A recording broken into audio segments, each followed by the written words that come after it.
సంగీత్ సినిమాలో గోవాకి వెళ్ళిన తర్వాత ఎంజాయ్మెంట్ ఎక్కువ ఉండిందా, షూటింగ్ ఎక్కువ ఉండిందా? చాలా అని చెప్తున్నాను అక్క. గోవాలో ఎంజాయ్ చేయడానికి వెళ్ళినప్పుడు ఎంజాయ్మెంట్ ఉంటుంది, షూట్కి వెళ్ళినప్పుడు అసలు టైమే ఉండదు అక్క. ఇంకోటి మేము వెళ్ళింది సమ్మర్లో వెళ్ళాం, వేడి చంపేసింది. లాస్ట్ ఇయర్ ఈ టైంకి ఇంకా జూన్, మే ఎండింగ్ జూన్లోకి వెళ్ళాం.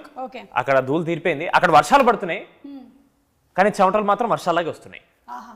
అది సో చాలా హ్యూమిడ్. ఇంకోటి ప్రొడ్యూసర్ గారు ఉన్నారు కాబట్టి జనరల్లీ అవుట్డోర్ వెళ్ళినప్పుడు మనకి హాఫ్ డేస్ ఉండవు. సండే లాగా ఇక్కడ ఆఫ్ ఇచ్చిన ఇవ్వరు, సండే కూడా షూటింగ్ ఉంటుంది. సో మాకు గ్యాప్ అయితే దొరకలేదు. ఆ వచ్చే గ్యాప్ ఇవ్వలేదని మీ మీద ఒక అపవాదు వేస్తున్నారు, దీని గురించి మీరు ఏమైనా చెప్పాలనుకుంటున్నారా? షెడ్యూల్ బ్రేక్స్ అయితే ఉన్నాయండి, గుర్తు లేదు అనుకుంటా. షెడ్యూల్ బ్రేక్స్ ఉన్నాయి, షెడ్యూల్ గోవాలో లేవు. గుర్తులేనన్ని పనులు మీరు ఏం చేశారు?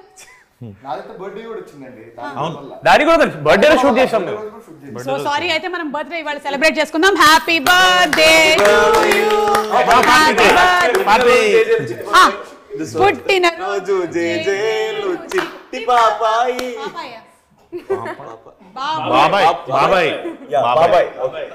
కనీసం బాబులని మనం మార్చాలి. వాళ్ళు పాట కూడా పాడారు, ఇంకా పాట ఇవ్వాల్సిందే. అంటే మీరు ఫైనలీ అవును కదా, వచ్చేసింది. ఫైనలీ చెప్పేది ఏంటి అంటే, గోవాకి మనం ఒకవేళ కనుక షూటింగ్కి వెళ్తే జరిగేది షూటింగే కానీ ఎక్కువగా ఎంజాయ్మెంట్.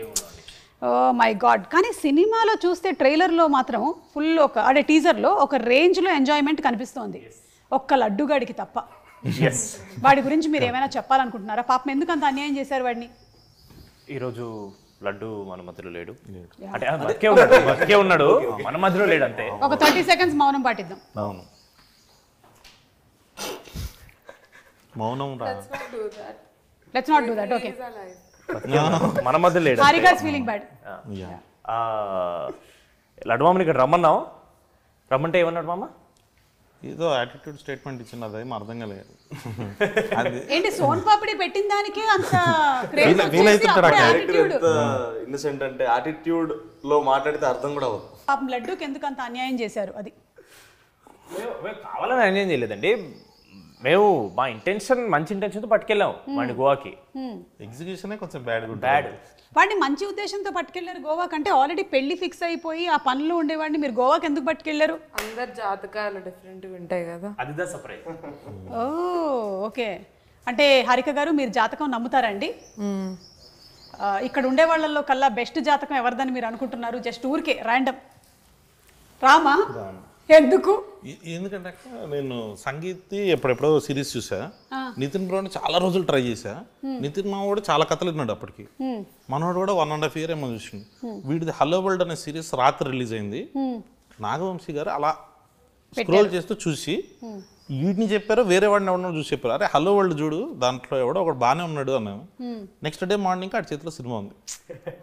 80 కథలు విన్నాడు, ఆయన 50 కథలు విన్నాడు. వాళ్ళిద్దరికి మ్యాడ్ చాలా లేట్గా వచ్చింది, వీడికి ఒక్కడికి ఎట్లా ఒక రోజులో వచ్చేసిన.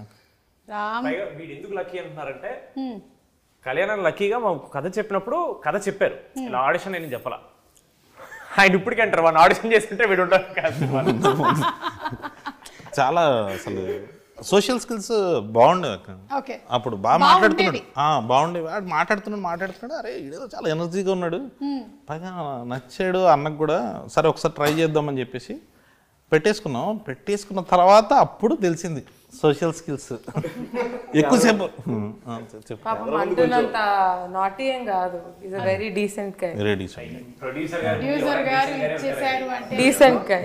అంటే ప్రొడ్యూసర్ గారు నన్నే డీసెంట్ అన్నారు, మిమ్మల్ని అన్నారు, మీరు ప్రొడ్యూసర్ ముందు అదే అన్నారు మామ. బెటర్ డీసెంట్ వీళ్ళని బెస్ట్ అని చెప్పలేదు అన్నమాట. ఇప్పుడు ఏంటిది నా ర్యాగింగ్ ప్రోగ్రామ్ లో ఉంది ఏంటిది? జస్ట్ నన్ను గోవాకు పంపించలేదు కాబట్టి ర్యాగింగ్ ప్రోగ్రామ్ పెట్టుకున్నాం. కానీ అవును, అనుదీప్ గారు అంటే మనందరికీ సెపరేట్ పంచులకి, డైరెక్షన్కి, అలాగే మీ మ్యాడ్ సినిమాలో యాక్టింగ్కి తెలుసు. ఈ సినిమా ద్వారా ఏంటి ఆయన లిరిక్ రైటర్ని కూడా చేశారా? చేసాం. అంటే మనోడు చాలా కాన్ఫిడెంట్గా మా పని మేము చేసుకుంటున్నాం. ఒక ప్రమోషన్ సాంగ్ ఒకటి అనుకుంటున్నాం అంటే లిరిక్స్ చాలా ఇంపార్టెంట్ పెట్టారు అన్నాడు. అయితే రాసేసి అని చెప్పి రాసేసిండు, లిరిక్స్ చాలా ఇంపార్టెంట్ పెట్టాను, మరి రాయని. సో మనోడు మంచి లిరిక్స్ రాస్తాడు. నేను కూర్చున్నాక ఒకసారి పేపర్ పెన్ పట్టుకుని డైలాగ్స్ అయితే అట్లా ఫ్లోలో వస్తాయి, కానీ లిరిక్స్ అసలు అంటే ఒక హద్దు పెట్టినట్టు ఉంటుంది కదా, దీంట్లోనే ఈ బీట్లోనే రాయాలి, ఇలాంటి పదాలు రాయాలని, అది వచ్చేది కాదు. మనోడు 20 minutesలో వేసేసరికి అక్క ఈసారి అనుదీప్తి టీజర్లో చూసారు కదా ఒక షాట్ వచ్చింది, ఆ సీన్ బ్లాస్ట్. అంటే ఇంతకుముందు జస్ట్ అట్లా టీజర్ లాగా వాడాము, ఈసారి ఫుల్ లెంత్ సీన్ ఉంది Anudeepthi. Okay, I think he'll be SJ Surya type కాదు కానీ వేరే టైప్లో. అంటే ఈసారి ఆయన యాజ్ డైరెక్టర్ పరిచయం అయ్యాడు, యాక్టర్ పరిచయం అయ్యాడు, లిరిక్ రైటర్ గా కూడా పరిచయం అవుతున్నాడు. మనకి త్వరలోనే ఆ సాంగ్ కూడా రిలీజ్ అవ్వబోతుంది. Anybody would want to take the initiative and sing one line of the song? మొన్న ఒక ఈవెంట్ లో స్టేజ్ మీద పాట పాడాడు, 1500 మంది ముందు పాడాడు. అది మీ ముందు పాట, ఈ పాట నేను కూడా సరిగ్గా వినలేదు, నాకు పంపలేదు. సరే మ్యాడ్ వన్ లో పాటే పాడండి, కాపీరైట్ స్టేజ్ మీద పాడాడు. రెడీ 1 2 3 ఇదిగో పాట. గొంతు చాలా బ్యాడ్ ఉంది. సరే పాడు, తెలిసి కూడా పాడమంటాడు. ఆయన గొంతు బ్యాడ్ ఉందని మీకెలా తెలుసు? అంటే రోజు ఇంటుంటాను కదా. పాడు పాడు పాడు, ఫ్లోలో నిజాలు అగర్తుమ్ చెప్పేస్తున్నారు. సాతో పాడరా. అదా వద్దన్నా, మనం నవ్వుకుంటూనే పాడదాం. మన పాటనే పాడు చేయడం ఎందుకు లేరా అంట. పాడు పాడు. ఓకే. చిన్ని చిన్ని కళ్ళే మైక్ గోవాకా? గోవాకా? బయటికి పాట మొదలెడితే భయం వేస్తుంది. అచ్చా, ఓకే, పర్లేదు కూర్చో, మనమే పాడమని చెప్పాం. వదిలేసేయండి, ఇంకేం జలసరా. మళ్ళీ మొదలెట్టండి. అయిపోయిందండి, వెళ్ళిపోయారు కూడా ఆడియన్స్. లేదు వాళ్ళని పట్టించుకోవద్దు పెద్దగా, నేను కూడా పట్టించుకోవట్లేదు. పాడు. ఏదో ఒకసారి నా పాడి. చిన్ని చిన్ని అని స్టార్ట్ చేసినాం కదా. చిన్ని చిన్ని ఆశ. ఇది కూడా బాగానే ఉంటుంది. మీ వాయిస్ చాలా బాగుంది, మీరే పాడొచ్చు కదా. అక్క ఆల్రెడీ పాడేసింది, పాడు. ఓకే. చిన్ని చిన్ని కళ్ళే అస్సలు బాగాలేదు గొంతు, నాకు అర్థమైంది. అదే మళ్ళీ రియాక్షన్ చూస్తుంటే పాడలేకపోతున్నాను. ఫస్ట్ శృతి లేదు మా ఈ సినిమాలో. ఇటువైపు చూడొద్దు, ఇటువైపు చూడొద్దు. ఓకే. Yeah start. చిన్ని చిన్ని కళ్ళే ఎన్నిసార్లు పాడినా అక్కడే ఆపేస్తున్నాడు కానీ పాట మాత్రం ముందుకెళ్ళట్లేదు.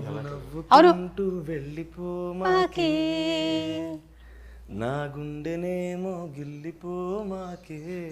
ఏదో మోమాటానికి అడిగింది. పాడుతున్నా. సరే సరే, బాగుంది. ఓకే.